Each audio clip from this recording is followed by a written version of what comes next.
உலகமெல்லாம் என் ஆண்டவராகிய இயேசு கிறிஸ்து மரித்து உயிரோடு எழுந்ததை நினைவு கூர்ந்து கொண்டாடி கொண்டிருக்கிற இந்த வேளையிலே நாங்களும் தேவாதி தேவனுடைய பாதத்தில் அமர்ந்து அவருடைய உயிர்த்தெழுதலின் மகிமையை அறிந்து கொள்ளும்படி வந்திருக்கிறோம். ஆண்டவரே, கர்த்தாவே, உமது உயிர்த்தெழுதலின் இரகசியங்களில் ஒரு சில காரியங்களை எங்களுக்கு சொல்லித்தாரும். அந்த உயிர்த்தெழுதலில் வருகிற ஆசீர்வாதங்களுக்கு பாத்திரவான்களாய் எங்களை மாற்றும். கர்த்தருடைய திருவசனம் எங்களை உயிர்ப்பிக்கிறது என்று எழுதப்பட்டிருக்கிறது. அந்த ஜீவனுள்ள வசனம் எங்களுடைய இருதயத்திலே போடப்பட்டு இயேசு கிறிஸ்து மகிமையோடு உயிர்த்தெழுந்த அன்றைக்கு நாள் சாயந்திரம் வேத வாக்கியங்களை விளங்க காட்டின பொழுது எம்மாவூருக்கு சென்று திரும்பின சீஷர்கள் அவருடைய இருதயம் எப்படி கொழுந்து விட்டு எரிந்ததோ அதே போல எங்களுக்குள்ளும் உமது வசனத்தினாலே எங்கள் இதயம் கொழுந்து விட்டு எரிவதாக. எங்களுடைய குற்றங்குறைகளெல்லாம் உமது வசனம் சுட்டரித்து அழித்து எங்களை பரிசுத்தப்படுத்துவதாக. முற்றிலுமாய் உமது கரங்கள் எங்களை தாழ்த்துகிறோம். இரட்சகரும் மீட்பெருமான இயேசுவின் நாமத்தில் பரிசுத்த ஆவியானுடைய ஒத்தாசையோடு ஜெபிக்கிறோம். ஜீவனோடு இருக்கிற மகிமையுள்ள பிதாவே, ஆமென். தேவனுடைய வார்த்தைக்கு மகிமை உண்டாவதாக. பிதாவாகிய தேவனுக்கும் குமாரனாகிய இயேசு கிறிஸ்துவுக்கும் சத்திய ஆவியானவராகிய தேவனுக்கும் சகல துதியும் கனமும் மகிமையும் உண்டாவதாக. இன்றைக்கு இயேசு கிறிஸ்து உயிர்த்தெழுந்த பண்டிகையை நாம் நினைவு கூறுகிறபடியினாலே அவருடைய உயிர்த்தெழுதலில் உள்ள ஒரு சில காரியங்களை, என்றால் அதில் நிறைய ரகசியங்கள் உண்டு, பல நாட்களாகும் அதை தியானம் பண்ணுவதற்கு. ஒரு சில காரியங்களை மாத்திரம் நாம் பார்த்துவிட்டு இயேசுடைய உயிர்த்தெழுதலுக்கும் நமக்கும் என்ன தொடர்பு, அதனால நாம் பெற்ற ஆசீர்வாதங்கள் என்ன, எல்லாவற்றிலும் ஒரு சில காரியங்களை மாத்திரம் நாம் பார்க்கலாம். தேவனுடைய வார்த்தைக்கு மகிமை உண்டாகட்டும். இன்றைய செய்தியின் தலைப்பு மரணத்தை ஜெயித்த முதல் மாவீரன். யாரெல்லாம் இந்த மரணத்தை ஜெயித்த முதல் மாவீரனை தன்னுடைய ரோல் மாடலாக, தன்னுடைய வழிகாட்டியாக வைத்திருக்கிறார்களோ அவர்களெல்லாம் மரணத்தை ஜெயிக்க முடியும். பெரிய ஆசீர்வாதம் அது. மரணத்தை ஜெயிக்க வேண்டுமென்றால் இயேசுவை ரோல் மாடலாக வைத்துக் கொள்ள வேண்டும். வாலிப பிள்ளைகள்கிட்ட கேட்கும்போது யார் உங்களுடைய ரோல் மாடல் அப்படின்னு சொன்னா அவர்களுக்கு ஒரு சில சினிமாக்காரங்க, ஒரு சில தத்துவவாதிகள், அரசியல்வாதிகள், மேதைகள், அவங்க தான் எங்களுடைய ரோல் மாடல் அப்படின்னு சொல்லுவாங்க. இங்க மரணத்தை ஜெயித்த முதல் மாவீரன் என்ற தலைப்பிலே முதல்ல வெளிப்படுத்தின விசேஷம் 1ஆம் அதிகாரம் 5-7 வரை உள்ள வசனங்களை நாம் வாசிக்கலாம். உண்மையுள்ள சாட்சியும் மரித்தோரிலிருந்து முதற் பிறந்தவரும் பூமியின் ராஜாக்களுக்கு அதிபதியுமாகிய இயேசு கிறிஸ்துவினாலும் உங்களுக்கு கிருபையும் சமாதானமும் உண்டாவதாக. மரித்தோரிலிருந்து முதற் பிறந்தவர். கர்த்தருக்கு ஸ்தோத்திரம். அந்த இடத்துல நீங்க கேட்கலாம், இயேசு மட்டும்தான் முதல் பிறந்தாரா, இயேசு மட்டும்தான் மரித்து திருப்பி உயிரோட எழும்பினாரா அப்படின்னு கேட்கலாம். மரித்து உயிரோடு எழும்பின எல்லாரும் மறுபடியும் சாகணும். அது நியமம். மரித்து உயிரோடு எழும்பினா கூட பழைய ஏற்பாட்டில் நம்ம பார்க்கிறோம், எலிசா தீர்க்கதரிசி மரித்தோரை உயிரோடு எழுப்பியிருக்கிறாரா இல்லையா? எழுப்பியிருக்காரா? எலியா எழுப்பியிருக்காரா இல்லையா? எழுப்பியிருக்கிறாரு. அவங்க எல்லாம் மறுபடியும் சாகணும். இயேசு உயிரோடு எழுப்பின லாசருவானாலும் நாயின் நகரத்து விதவையின் மகனானாலும் மறுபடியும் சாகணும்.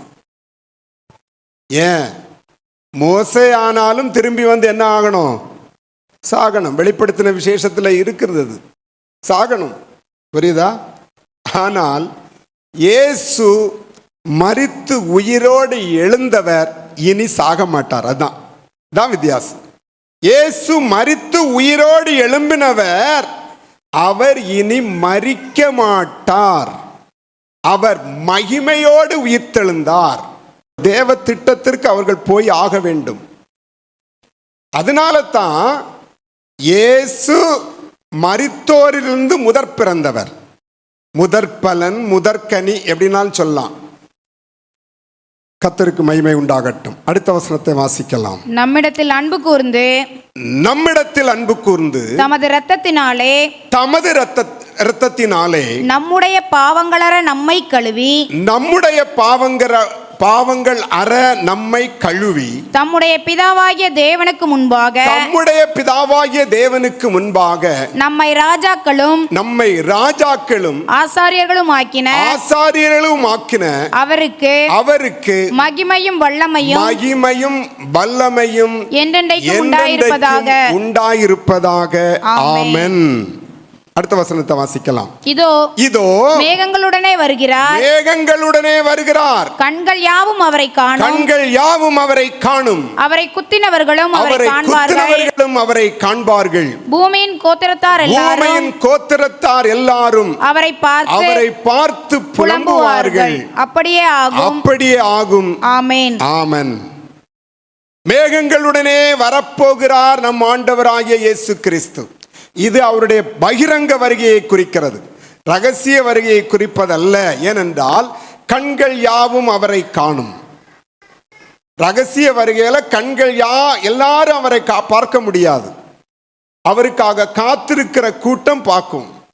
அவருக்காக காத்திருக்காத கூட்டம் ரகசிய வருகையை பார்க்க முடியாது. ஆனால் இந்த பகிரங்க வருகையை அன்றைக்கு உயிரோடு இருக்கிற எல்லாரும் பார்க்க முடியும். அதான் கண்கள் யாவும் அவரை காணும், அவரை குத்தினவர்களும் அவரை காண்பார்கள். பூமியின் கோத்திரத்தார் எல்லாரும் அவரை பார்த்து புலம்புவார்கள். ஐயோ, காலம் தவறி போச்சே. இந்த கிறிஸ்தவர்கள் சொல்லிட்டே இருந்தார்களே, இயேசு சீக்கிரம் வரப்போகிறாருன்னு சொல்லிக்கிட்டே இருந்தாங்களே. மனம் திரும்புங்கள், பரலோக ராஜ்யம் சமீபித்திருக்கிறது. மனம் திரும்புங்கள், கர்த்தராகிய இயேசு கிறிஸ்துவின் நாமத்தினாலே ரட்சிக்கப்படுங்கள். விலையேற பெற்ற அந்த ரட்சிப்பு, இயேசு இந்த சிலுவையிலே தன்னை ஒப்பு கொடுத்து அடிக்கப்பட்டு, நொறுக்கப்பட்டு, வாதிக்கப்பட்டு, நிந்திக்கப்பட்டு, அவமானப்படுத்தப்பட்டு ஏற்படுத்தின அந்த விலையேற பெற்ற ரட்சிப்பை பெற்றுக்கொள்ளுங்கள் என்று எத்தனையோ ஊழியக்காரர்கள் இரவும் பகலும் புலம்பினார்களே. இன்றைக்கெல்லாம் யூடியூப்ல திறந்தா அதெல்லாம் வருதே. நாங்கள் அதற்கு கீழ்ப்படியாமல் போனமே என்று அழுது புலம்புகிற கூட்டம் இருக்கும். பூமியின் கோத்திரத்தார் எல்லாரும் அவரை பார்த்து புலம்புவார்கள். அப்பொழுதுதான் தெரியும் இயேசு யாருன்னு. நாம் பாக்கியம் பெற்றவர்களா இல்லையா? கர்த்தருக்கு ஸ்தோத்திரம். உண்மையுள்ள சாட்சியும் மரித்தோரிலிருந்து முதற் பிறந்தவர், மரித்தோரிலிருந்து முதல்ல எழும்பினவர். முதற் பிறந்தவர் என்று ஏன் சொல்லப்பட்டிருக்கு? மரித்தோரிலிருந்து எழும்பினவர் தானே சொல்லணும். மரித்தோரிலிருந்து எழும்பினவன் தானே சொல்லணும். பைபிள் அப்படி நம்ம என்ன கொண்டு உயிர்த்தெழுந்த பண்டிகைன்னு சொல்றோம். ஏன் முதற் பிறந்தவர்னு சொல்லணும்? சங்கீதம் 2 இன்று நான் உம்மை ஜெனிப்பித்தேன் ஒரு வசனம் இருக்கிறது. தீர்மானத்தின் விவரம் சொல்லுவேன். தீர்மானத்தின் விவரம் சொல்லுவேன். கர்த்தர் என்னை நோக்கி, கர்த்தர் என்னை நோக்கி, நீர் என்னுடைய குமாரன், நீர் என்னுடைய குமாரன், இன்று நான் உம்மை ஜனிப்பித்தேன். இன்று நான் உம்மை ஜனிப்பித்தேன். ஜனிப்பித்தேன் என்று சொன்ன உடனே ஒரு சிலர் சொல்லலாம், ஜனிப்பித்தல் என்கிறது குழந்தையா பிறக்கிறது தானே. ஜனனம்னா என்ன சொல்லுவோம்? பிறப்பு. இயேசுவை குறித்து தான் சொல்லப்பட்டிருக்கு, இன்று நான் உம்மை ஜனிப்பித்தேன். அப்படி என்றால் இயேசு ஜனிப்பிக்கப்பட்டாரா? ஒவ்வொரு குழந்தையும் மாதிரி இயேசு பிறந்தாரா? இப்படிப்பட்ட காரியங்களெல்லாம் நம்ம பார்க்க முடியும். அதற்கு விளக்கத்தை அப்போஸ்தலர் நடவடிக்கைகள் 13ஆம் அதிகாரத்தில் ஆவியானவர் எழுதி வச்சிருக்கிறார். 32ஆம் வசனத்தில் 33ஆம் வசனத்தையும் வாசிக்கலாம். நீர் என்னுடைய குமாரன், நீர் என்னுடைய குமாரன், இன்று நான் உம்மை ஜனிப்பித்தேன், இன்று நான் உம்மை ஜனிப்பித்தேன் என்று 2ஆம் சங்கீதத்தில் எழுதியிருக்கிறபடியே, 2ஆம் சங்கீதத்தில் எழுதியிருக்கிறபடியே, இயேசுவை எழுப்பினதினாலே, இயேசுவை எழுப்பினதினாலே, தேவன் நம்முடைய பிதாக்களுக்கு அருளிச் செய்த வாக்குத்தத்தத்தை அவர்களுடைய பிள்ளைகளாகிய நமக்கு நிறைவேற்றினார் என்று நாங்களும் உங்களுக்கு சுவிசேஷமாய் அறிவிக்கிறோம். நீர் என்னுடைய குமாரன், இன்று நான் உம்மை ஜனிப்பித்தேன் என்று 2ஆம் சங்கீதத்தில் எழுதியிருக்கிறபடியே இயேசுவை எழுப்பினதினாலே. அங்க 2ஆம் சங்கீதத்திலே ஜனிப்பித்தேன் என்று சொல்லப்படுவது இயேசு மரித்து உயிரோடு எழும்பினது தான் இங்க சொல்லப்பட்டிருக்கு. அதனால தான் அந்த ஜனிப்பித்தேன் என்பதற்கு இன்னொரு ஒத்துவசனமாக நாம பார்த்தோம். வெளிப்படுத்தின விசேஷத்துல மரித்தோரிலிருந்து முதற் பிறந்தவர். அந்த ஜனிப்பித்தல் என்பதற்கும் இந்த முதல் பிறந்தவர் என்பதற்கும் எவ்வளவு தொடர்பு இருக்கு பாருங்க. மரித்தோரிலிருந்து முதல் எழும்பினவர் என்று சொல்லி இருக்கலாமே. மற்றவர்களெல்லாம் மரித்தோரிலிருந்து எழும்பினவர்கள், எழுப்பப்பட்டவர்கள். ஆனால் இயேசு மரித்தோரிலிருந்து முதலாக பிறந்தவர், ஜனிப்பிக்கப்பட்டவர். இந்த வித்தியாசத்தை நீங்க புரிஞ்சுக்கணும். கர்த்தருடைய நாமத்துக்கு மகிமை உண்டாகட்டும். மரணம் என்பது ஒரு பெரிய போர். மரணம் என்பது என்னங்க? ஒரு பெரிய போர். ஒருத்தன் எவ்வளவு என்ன வேணாலும் கொடுத்துருவான், ஆனா மரிக்கணும்னு விரும்ப மாட்டான். ஒரு பெரிய போர். நல்ல வசதி, நல்ல ஒரு வாலிபன், 33 வயது வாலிபன் இல்லையா, நல்ல வாட்ட சாட்டமா இருக்கிற ஒரு வாலிபன், எந்த பிரச்சனையும் இல்லை, கஷ்டமும் இல்லை, நல்லா இருக்கிற ஒரு வாலிபன் மரிக்கணும்னு விரும்புவானா? செத்து போகணும்னு விரும்புவானா? இல்லை. மரணம் என்பது ஒரு போர் என்று பிரசங்கி 8:8 எழுதப்பட்டிருக்கிறது. வாசிக்கலாம். பிரசங்கி 8:8. ஆவியை விடாதிருக்கிறதற்கு ஆவியின் மேல் ஒரு மனுஷருக்கும் அதிகாரம் இல்லை. ஆவியின் மேல் ஒரு மனுஷனுக்கும் அதிகாரம் இல்லை. மரண நாளின் மேலும் அவனுக்கு அதிகாரம் இல்லை. அந்த போருக்கு நீங்கி போவதும் இல்லை.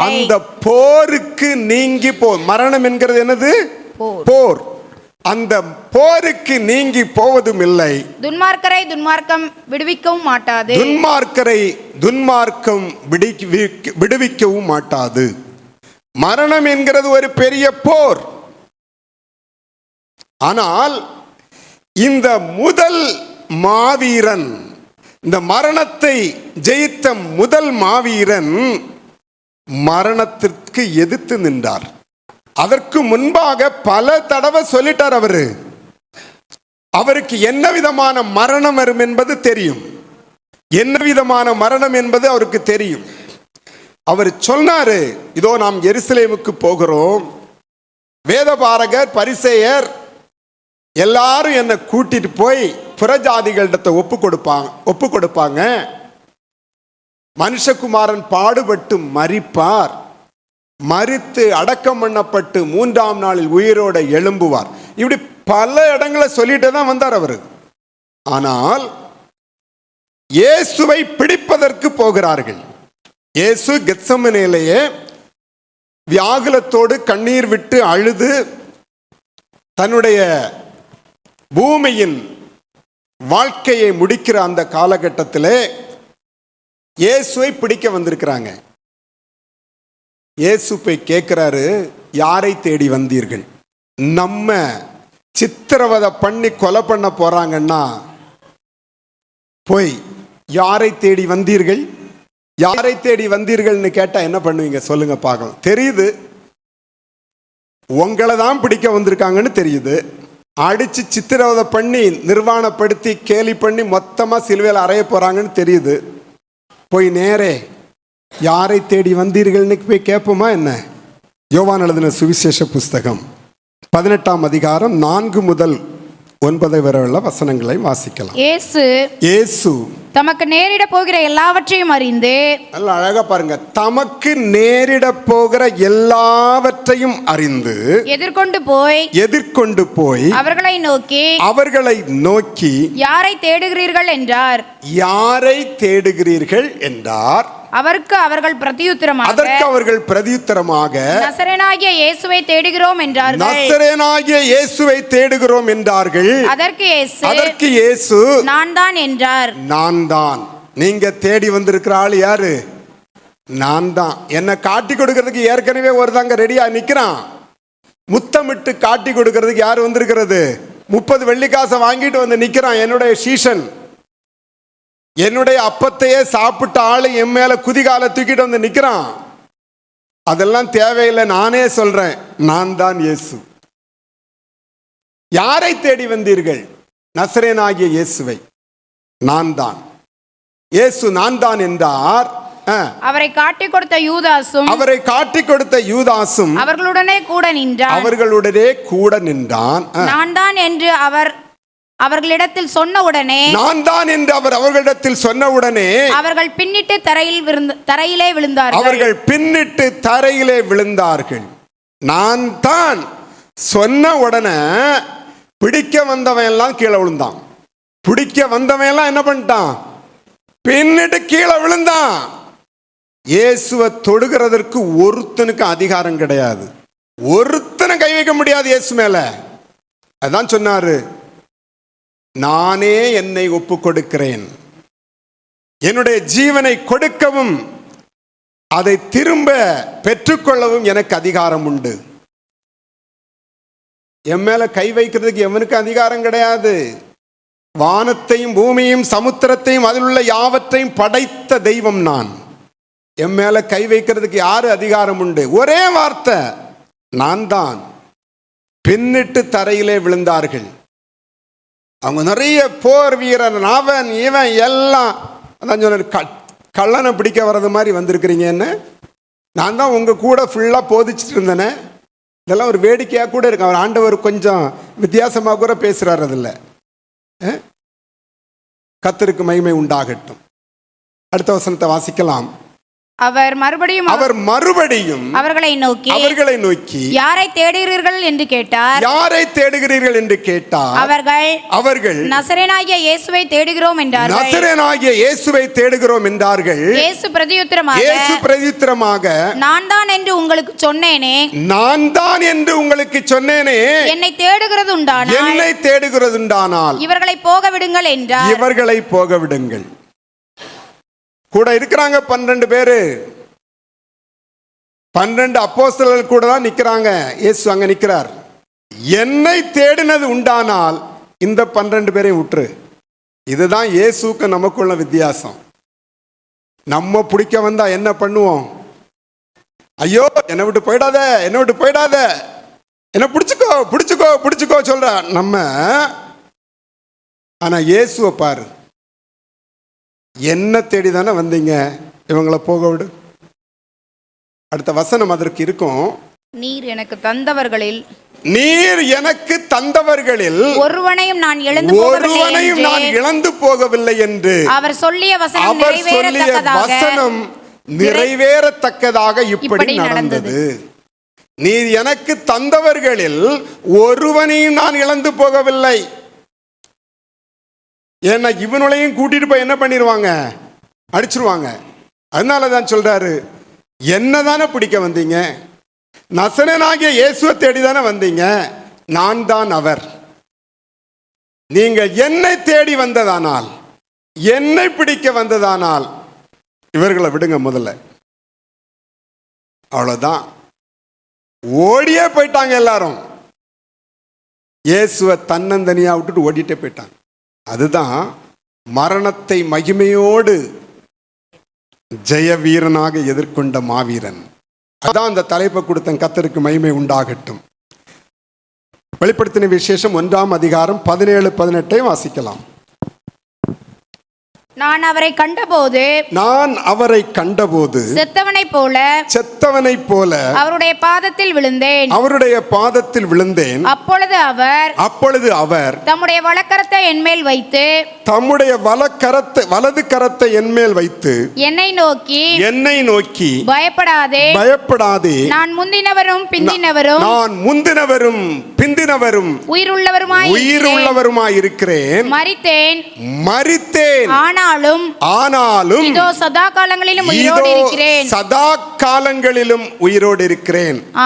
ஆமென். நான் மரணத்திற்கும் பாதாளத்திற்கும் உரிய திறவுகோல்களை உடையவராயிருக்கிறேன்.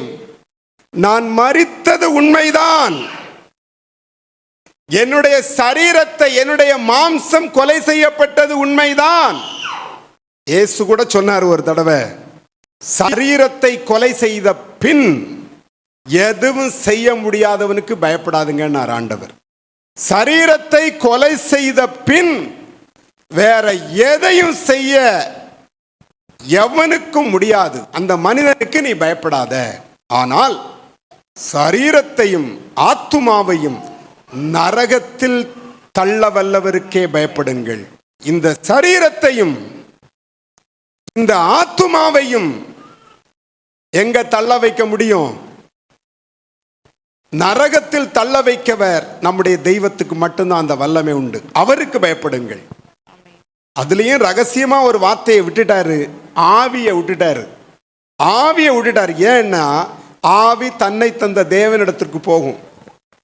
வசனம் ரொம்ப அழகா ஆவியானவர் எழுதி வைப்பார். புரியுதா? மரணத்துக்கும் பாதாளத்துக்கும் உரிய திறவுகோல்களை கொண்டிருக்கிறேன். பாதாளத்தில் போடுறதுக்கு அவருக்கு முடியும், மரணத்திலிருந்து தூக்கவும் அவரால் முடியும். ஏன்னா யார்கிட்ட திறவுகோல் யார்கிட்ட இருக்கு? இயேசுகிட்ட தாங்க இருக்கு. நம்ம ஐயாவு கிட்ட, நம்ம எஜமான் கிட்ட, நம்முடைய தலை கிட்ட, தலைன்னெல்லாம் சொல்றீங்கல்ல, அப்படிதானே சொல்லியிருக்கீங்க. தலைன்னெல்லாம் சொல்றீங்க தானே, சினிமா ஸ்டார் எல்லாம் தலைன்னு சொல்றீங்க. நமக்கு ஒரு தலை உண்டு. அந்த தலைதான் கர்த்தராகிய இயேசு கிறிஸ்து. ஹல்லேலூயா. ஏனென்றால் சபைக்கு தலை ஆண்டவராகிய இயேசு கிறிஸ்து. நம்முடைய தலைக்கு ஒரு பவர் இருக்கு. மரணத்துக்கும் பாதாளத்துக்கும் உடைய திறவுகோல்களை உடையவராயிருக்கிறார். ஹல்லேலூயா. ஆகவே நம்ம மரணத்தில் போடுறதுக்கு அவரால் முடியும், மரணத்திலிருந்து தூக்கவும் அவரால் முடியும். பாதாளத்தில் கொண்டு போட்டா கூட தூக்கிட்டு வந்துவார் நம்மால். அவரை மட்டும் நம்பி நம்ம வாழ்ந்தோம்னா கண்டிஷன் என்ன?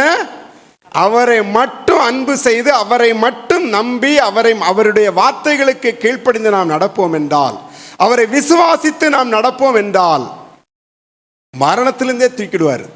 பாதாளத்துக்கு போடணும்னாலே அவருக்கு பெர்மிஷன் வேணுங்க. பாதாளத்தில் போடணும்னால என்ன பண்ணணும்? ஏன்னா பாதாளத்துக்கு திறவுகோல் யார்கிட்ட இருக்கு? சாவி, அதிகாரம் எல்லாம் அவர்கிட்ட தான் இருக்கு.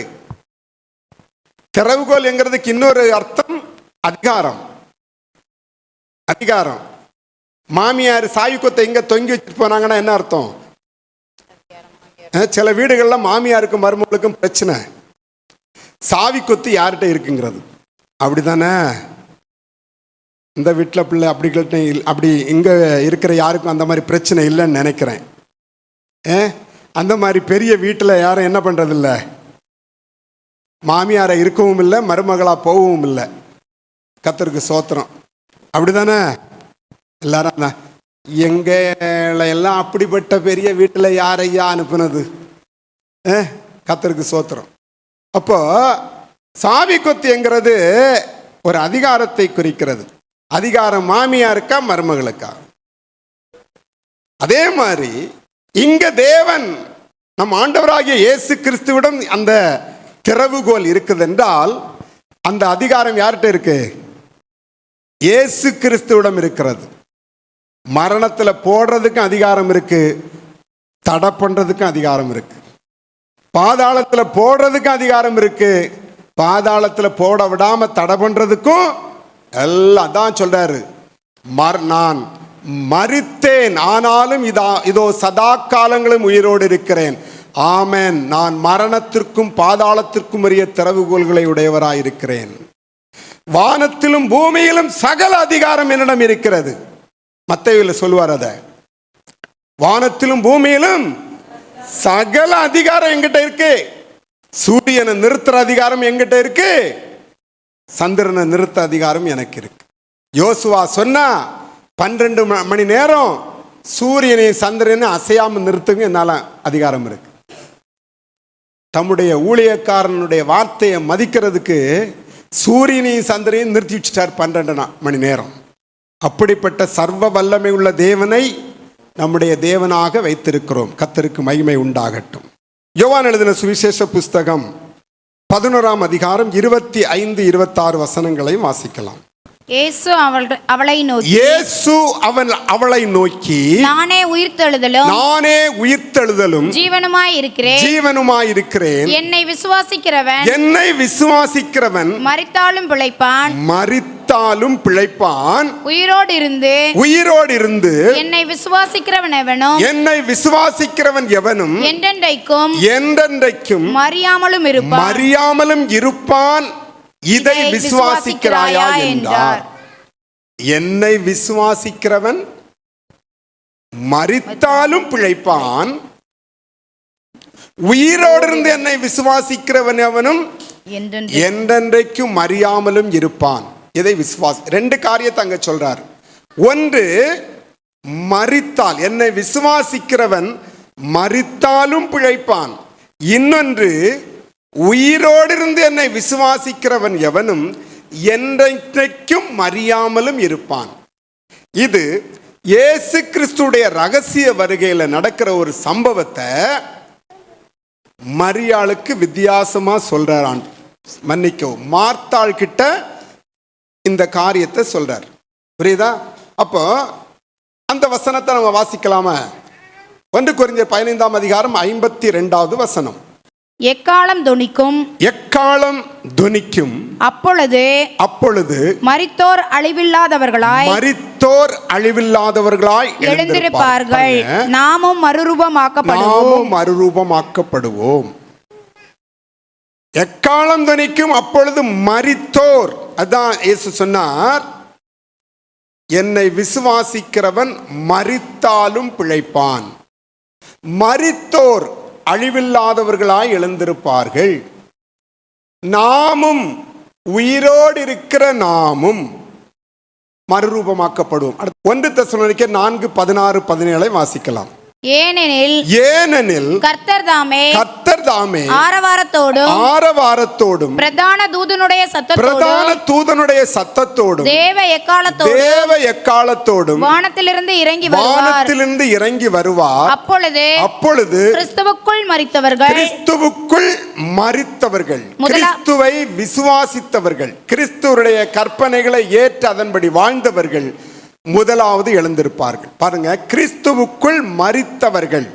இதைத்தான் இயேசு சொன்னாரு, என்னை விசுவாசிக்கிறவன் மரித்தாலும் பிழைப்பான். அடுத்த வசனத்தை வாசிக்கலாம். பின்பு உயிரோடு இருக்கும் நாமும் இயேசுடைய ரகசிய வருகையிலே உயிரோடு இருக்கும் நாமும் கர்த்தருக்கு எதிர்கொண்டு போக மேகங்கள் மேல் அவர்களோட கூட ஆகாயத்தில் எடுத்துக்கொள்ளப்பட்டு இவ்விதமாய் எப்பொழுதும் கர்த்தருடனே கூட இருப்போம். உயிரோடிருந்து என்னை விசுவாசிக்கிறவன், இயேசு கிறிஸ்து வரும்போது, ரகசிய வருகையிலே வரும்போது உயிரோடு இருக்கிற விசுவாசி எவனும் மரிப்பதில்லை. டைரக்டா கர்த்தருக்கு எதிர்கொண்டு போக மேகங்கள் மேல் அவர்களோடு கூட ஆகாயத்தில் எடுத்துக்கொள்ளப்பட்டு இவ்விதமாய் எப்பொழுதும் கர்த்தருடனே கூட இருப்போம். இந்த ரகசியத்தை மார்த்தாள்கிட்ட பேசுறார். லாசரு மரித்திருந்த வேளையில அங்க பேசுறார். என்னை விசுவாசிக்கிறவன் மரித்தாலும் பிழைப்பான், உயிரோடு இருந்து என்னை விசுவாசிக்கிறவன் எவனும் மரியாமலும் இருப்பான். மரிக்கவே மாட்டான். இயேசுடைய ரகசிய வருகையில் இருக்கிற ஒரு மேன்மை நல்லா புரிஞ்சுக்கணும். இயேசு மரித்து உயிரோடு எழும்பினது உண்மையானால், அதை விசுவாசித்து ஏற்றுக்கொண்டு அவருடைய கட்டளைகளுக்கு நாம் கீழ்ப்படிந்து வாழ்வது உண்மையானால், இயேசு எப்படி உயிர்த்தெழுந்தாரோ அதே போல நாமும் உயிர்த்தெழுவோம். ஹல்லேலூயா! கரங்களை தட்டி தேவனை மகிமைப்படுத்தலாமா?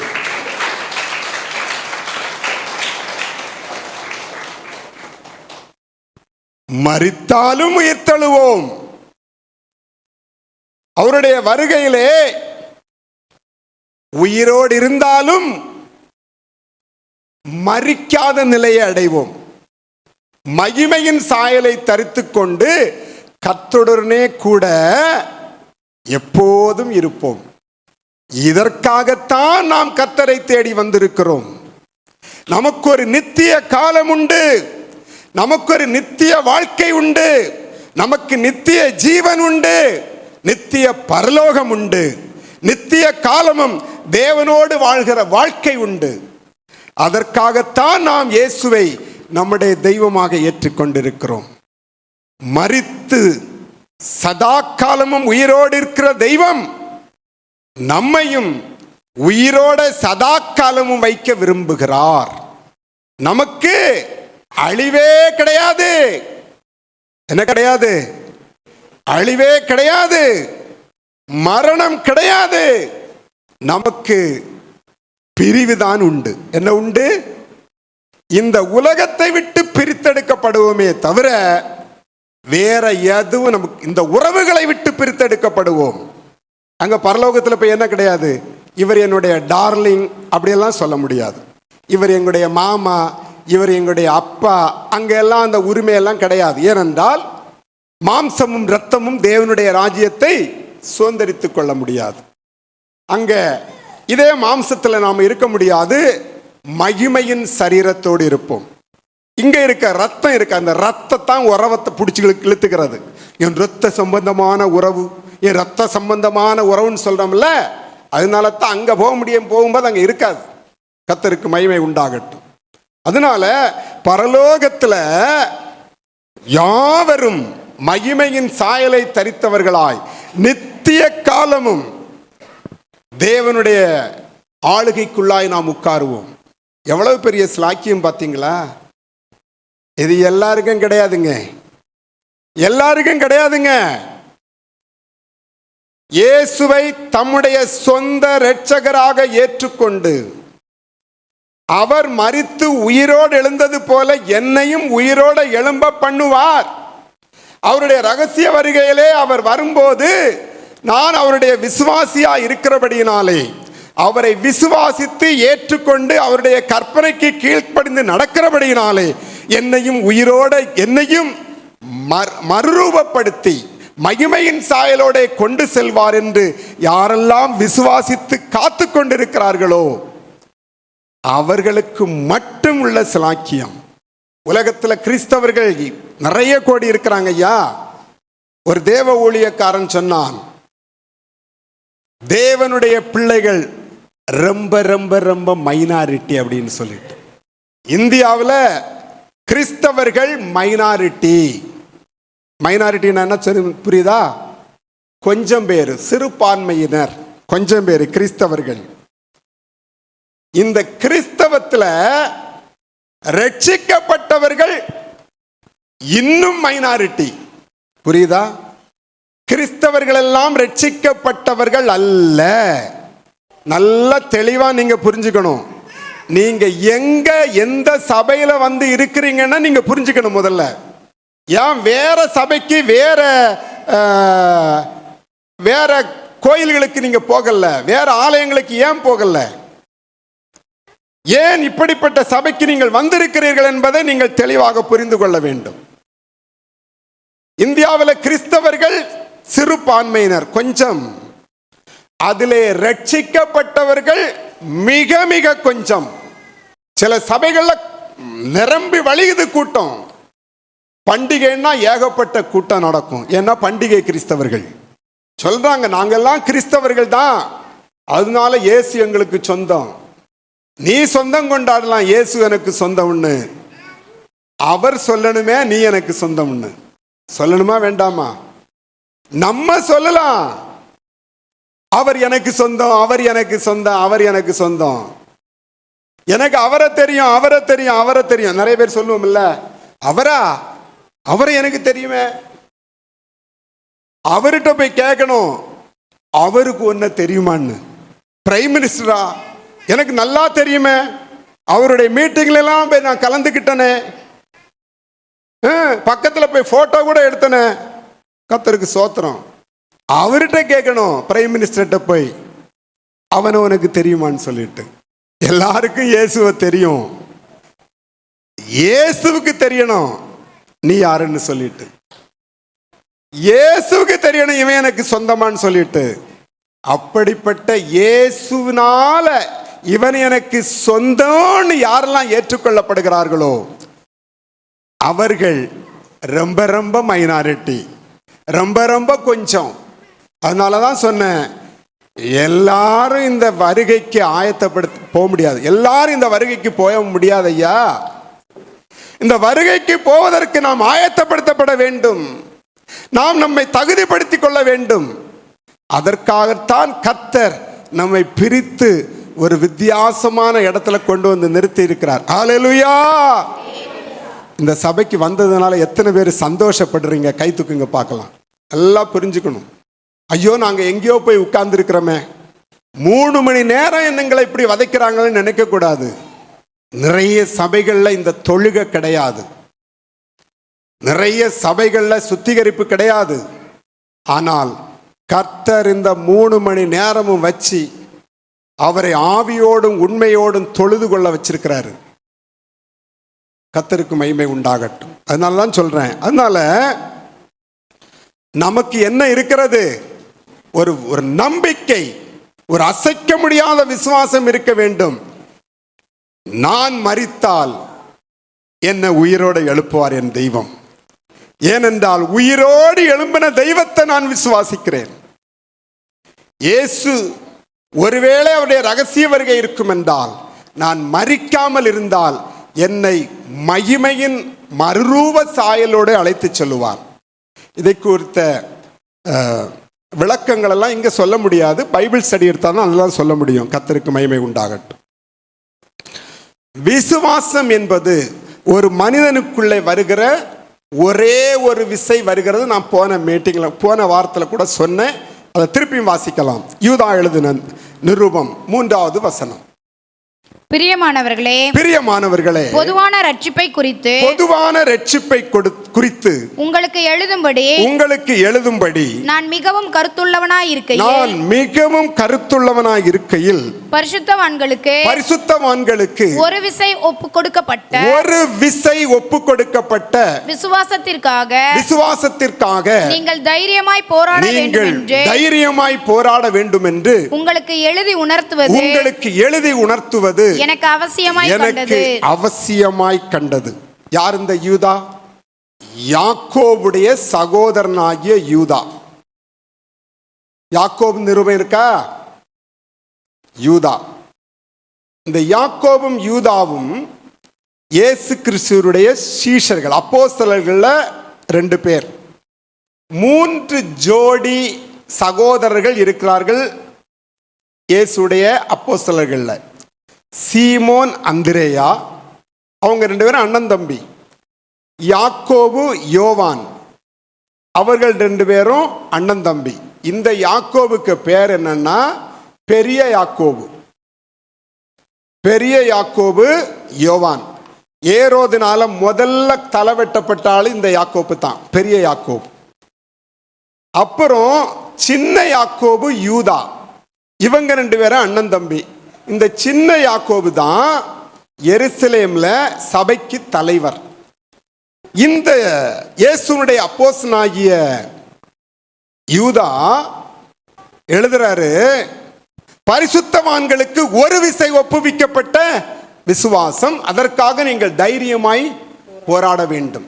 இந்த விசுவாசத்திற்காக எந்த நிலையிலும் போராட வேண்டும். விசுவாசத்தை ஒருபோதும் இழந்துவிடக் கூடாது. இந்த விசுவாசம் ஒரு விசைதான். ஒரு விசை இந்த விசுவாசத்தை விட்டு நீங்கள் பின்மாற்றம் அடைந்து விட்டால், ஒரு விசை நீங்கள் இந்த விசுவாசத்தை இழந்து விட்டால், திருப்பி இந்த விசுவாசத்திலே கட்டி எழுப்பப்பட முடியாது. நல்லா இதை புரிஞ்சுக்கணும். அதுக்கு தான் உங்ககிட்ட திருப்பி திருப்பி இந்த வசனத்தை சொல்லிக்கிட்டே இருக்கிறேன் நான். அதற்காக தைரியமாய் போராட வேண்டும் என்று சொல்லுகிறார் ஆவியானவர்.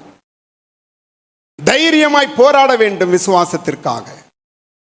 எவ்வளவு நிந்தைகள், அவமானங்கள், பிரச்சனைகள், பாடுகள், கஷ்டங்கள், உபத்திரவங்கள் வாழ்க்கையில வந்தாலும் எதை இழக்கக்கூடாது? விசுவாசத்தை இழந்து போகக்கூடாது. பரிசுத்த பவுல் தீமோத்தேயுக்கு எழுதின புஸ்தகத்தில் இதுதான் எழுதுறாரு. நாம் ஏற்கனவே படிச்சிருக்கிறோம். 2 தீமோத்தேயு 4:7. நல்ல போராட்டத்தை போராடினேன், ஓட்டத்தை முடித்தேன், விசுவாசத்தை காத்துக்கொண்டேன். காத்துக்கொள். விசுவாசத்தை விட்டு பின்மாற்றம் அடைந்து விடாதே. பின்வாங்கி போவானானால் என் ஆத்துமா அவன் மேல் பிரியமாயிராது. எந்த நிலையிலும் பிள்ளைகளே, நல்ல வசனத்தை கேட்டு இருதயத்தில் வச்சுக்கோங்க. எந்த நிலையிலும் விசுவாசத்தை விட்டு பின்மாற்றம் அடைந்து விடாதீர்கள். ஒரு விசை ஒப்பு கொடுக்கப்பட்ட விசுவாசம். விசுவாசத்தை காத்துக்கொள். நல்ல போராட்டத்தை போராடினேன், ஓட்டத்தை முடித்தேன், விசுவாசத்தை காத்துக்கொண்டேன். இது முதல் நீதியின் கிரீடம் எனக்காக வைக்கப்பட்டிருக்கிறது. எந்த நிலையிலும் விசுவாசத்தை காத்துக்கொள்ள பிரயாசப்படுங்கள். தைரியமாய் போராடுங்கள் விசுவாசத்திற்காக. வரும் பிரச்சனைகள் வரும். கணவன்கிட்ட இருந்து பிரச்சனை வரும், மனைவி கிட்ட இருந்து பிரச்சனை வரும், பிள்ளைகள் இருந்து பிரச்சனை வரும், தாய் தகப்பன் பிரச்சனை வரும், அண்ணன் தம்பி கிட்ட பிரச்சனை வரும், சுற்றி இருக்கிறவங்க பிரச்சனை வரும். நீ எல்லாம் சர்ச்சுக்கு போற ஆளா? நீ எல்லாம் அப்படியா இப்படியா? நீ எல்லாம் வெள்ளை ட்ரெஸ் இட்டு போற, நீ பைபிளை தூக்கிட்டு போற, எல்லாம் வரும்.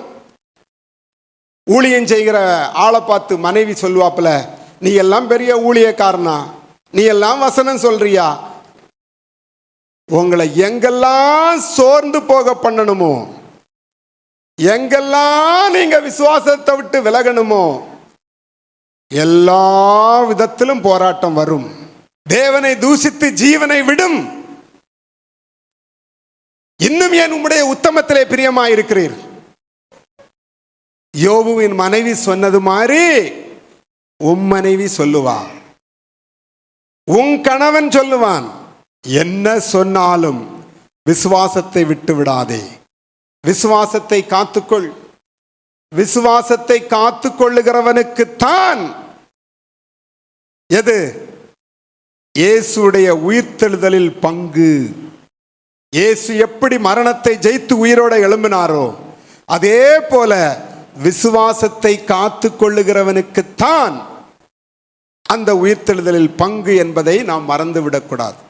அந்த முதல் மாவீரன் எப்படி மரணத்தை சந்தித்தாரோ, எப்படி மகிமையோடு எழும்பினாரோ, அதே போல அவருடைய சீஷர்கள் எல்லாரும் அதே போல மரணத்தை சந்தித்தார்கள், மகிமையோடு எழும்புவார்கள். மகிமையோடு அவர்கள் இளைப்பாறிக் கொண்டிருக்கிறார்கள். என்னங்க? மரணத்தை இயேசு சந்தித்தது போல சந்தித்தார்கள். ஏனென்றால் அவங்க குரு அப்படி, குரு சொன்னதுக்கு அப்படியே கீழ்ப்படிஞ்சு நடந்தாங்க. யாரை தேடி வந்தீர்கள்? நசரேயனாகிய இயேசுவை. நான் தான், இவர்களை போக விடுங்கள். பேதுரு என்ன சொன்னாரு? என்னுடைய குருவை சிலுவையில் அரைஞ்சாங்க, அவருக்கு இணையான ஆள் நான் கிடையாது, அதனால என்னை தலைகீழாக சிலுவையில் அறையுங்கள் என்று சொன்னார். எவ்வளவு தைரியம் வேணும் ஒரு ஆளுக்கு! என்னை தலைகீழா சிலுவையில் அறையுங்கன்னு சொல்லி அதே மாதிரி அவரை சிலுவையில் தலைகீழாக அறைந்து கொண்டார்கள் பேதுருவை. புரியுதா?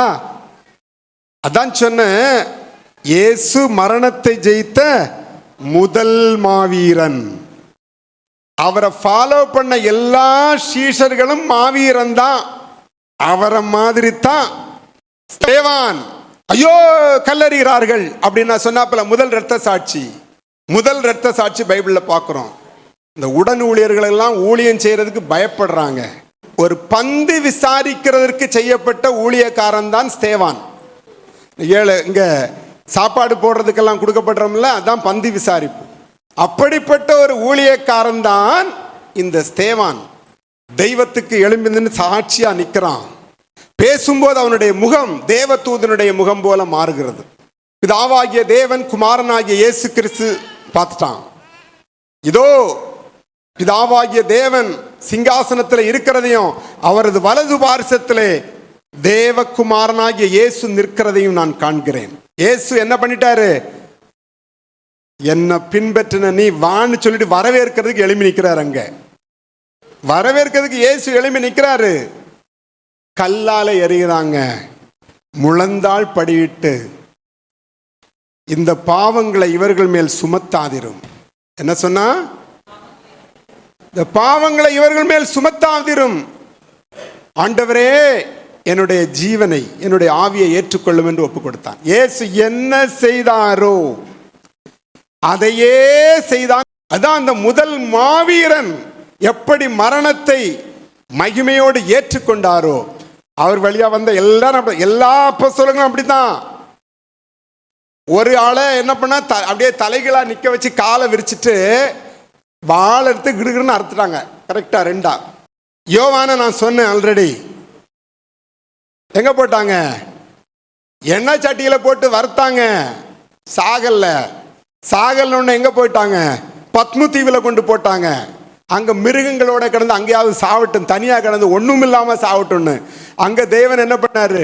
வெளிப்படுத்தின விசேஷத்தை கொடுத்தாரு. அந்த வெளிப்படுத்தின விசேஷத்தை எல்லாம் வாங்கிட்டு திருப்பி எபேசு சபையில வந்து பிஷப்பா உட்கார்ந்திருந்தார். பாருங்க. அப்ப மனுஷ திட்டங்கள் வேற, தேவ திட்டம் வேற. தேவன் ஒரு மனுஷனை சாவுறதுக்கு ஒப்பு கொடுத்தா தான் அவன் ஜீவன் போகும், இல்லைன்னா போகாது. தேவனுடைய பிள்ளைய எப்ப வாங்கணும்னு அவருக்கு தெரியும். நீ கஷ்டப்பட்டது போதும், வா, கூப்பிட்டா முடிஞ்சு போச்சு, அவ்வளவுதான். ஹல்லேலூயா. அதுக்கு மேல நம்ம இருக்க முடியாது.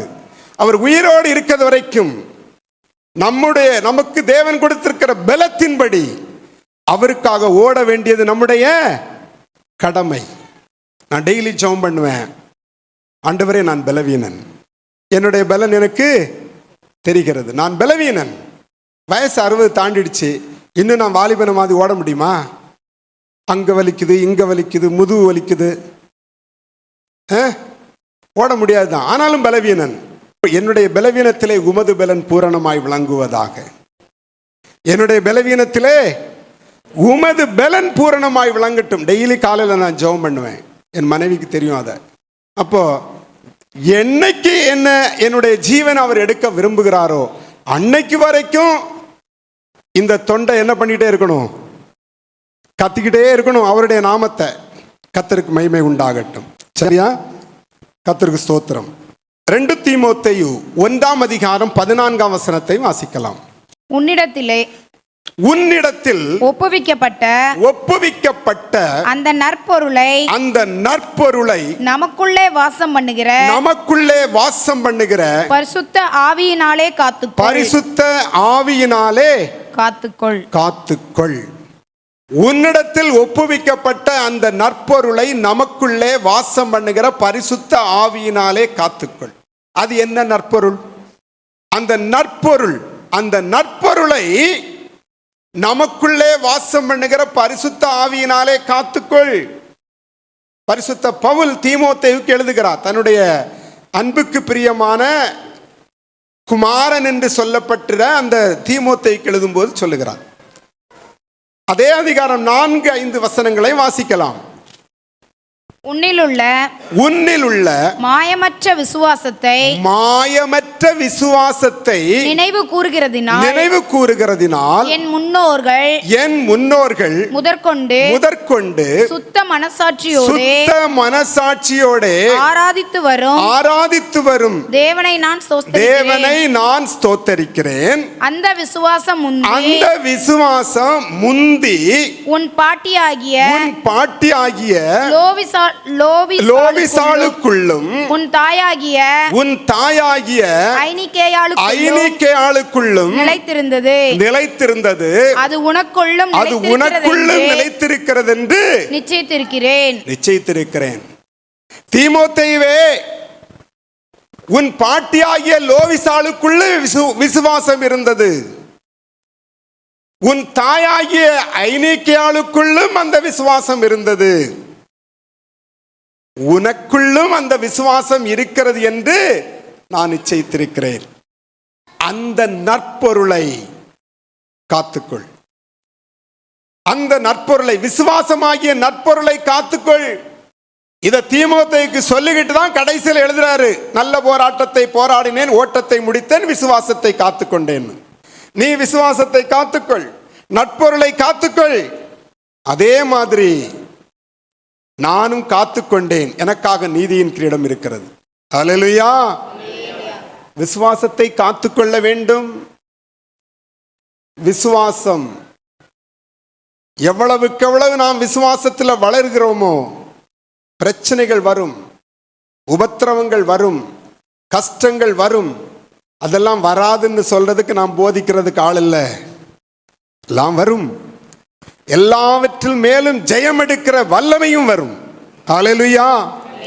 எல்லா பிரச்சனைகளையும் ஜெயம் கொள்ளுகிற வல்லமை, அந்த வல்லமையும் தேவன் நமக்கு கொடுப்பார்.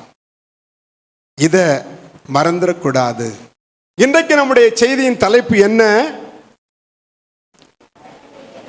மரணத்தை ஜெயித்த முதல் மாவீரன்.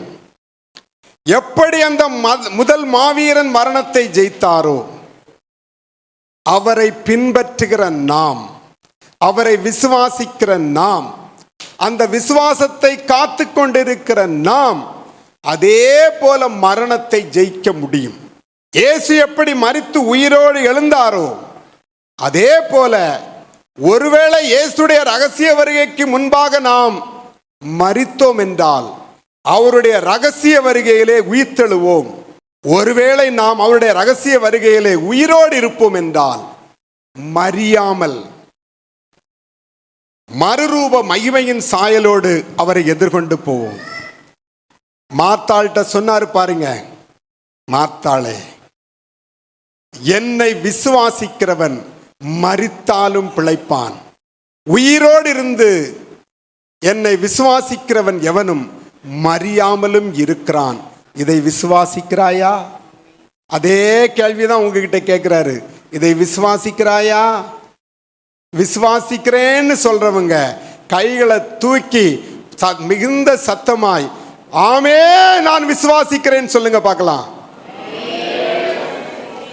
தேவனுடைய நாமத்துக்கு மகிமை உண்டாகட்டும். பரிசுத்தம் நிறைந்த நல்ல தகப்பனே, தேவரீர் மரித்து உயிரோடு எழும்பினீர். உம்மை விசுவாசிக்கிற எங்களுக்கும் நித்திய வாழ்க்கை உண்டு. நாங்கள் அதை விசுவாசிக்கிறோம் ஆண்டவரே. அதற்காகத்தான் கர்த்தருடைய சபைக்கு நாங்கள் தேடி வந்திருக்கிறோம். உலகத்தினருக்கு ஐஸ்வர்யங்கள் எல்லாம் ஒளிந்து போகும், ஆனால் அழியாத எங்களுடைய நித்திய ஜீவன் எங்களுக்கு வேணும் ஆண்டவரே. இந்த வசனத்தை கேட்ட நாங்கள் இதை விசுவாசிக்கிறோம். ஒருவேளை நீர் வருவதற்கு ரகசிய வருகையிலே வருவதற்கு முன்பாக நாங்கள் மரித்தோம் என்றால் நிச்சயமாக உம்முடைய ரகசிய வருகையிலே உயிர்த்தெழுவோம். ஒருவேளை நீங்கள் ரகசிய வருகையிலே வரும்போது நாங்கள் உயிரோடு இருந்தால் மறுரூபம் அடைந்து மகிமையின் சாயல் தரித்து உம்மை எதிர்கொண்டு வருவோம் என்று விசுவாசிக்கிறோம். அதை அறிக்கை பண்ணுகிறோம். கர்த்தர் எங்களை விசுவாசத்தை கனப்படுத்துவீராக. அப்படியே ஆவதாக. ஆமேன்.